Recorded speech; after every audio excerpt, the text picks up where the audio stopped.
Shalom bien-aimés, mon point de vue sur les serviteurs qui parlent du dépouillement corporel et non spirituel.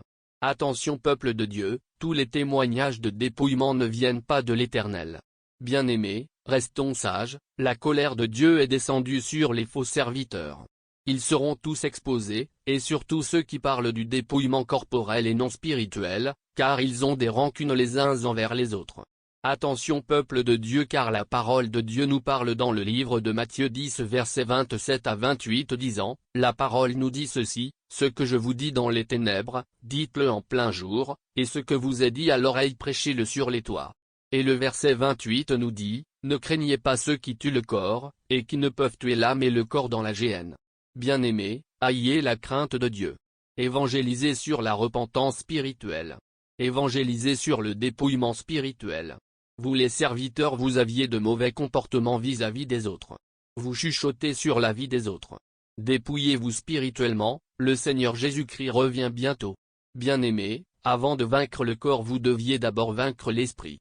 Quand en esprit tu es fort, tu pourras vaincre le corps, mais si tu n'es pas fort en esprit tu ne pourras vaincre le corps. C'est la raison pour laquelle tu vois les gens dépouillés, mais ils ont toujours des fois envie de remettre ces choses dans leur corps. Évangélisez plutôt la repentance spirituelle et le dépouillement spirituel que corporel.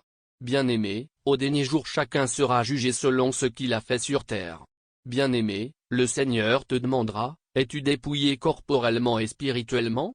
Et il te fera voir comment tu t'es comporté envers les autres. Tu t'habilles comme une sainte ou saint, mais à l'intérieur tu es une grande pécheresse, tu mens, tu avortes, tu voles, tu couches avec les hommes ou femmes, avant le mariage. Tu seras puni pour ça. Repentez-vous, faites attention aux faux serviteurs. Ils sont déjà beaucoup sur les réseaux sociaux, avec leurs faux témoignages. Regardez bien leur façon de parler. Ils cherchent des mots à dire. Bien-aimés, que l'Éternel vous ouvre les yeux spirituels, et vous comprendrez qui parmi ses serviteurs parle de dépouillement. Attention peuple de Dieu. Dépouillez-vous spirituellement. Que Dieu vous bénisse au nom de notre Seigneur Jésus-Christ. Amen.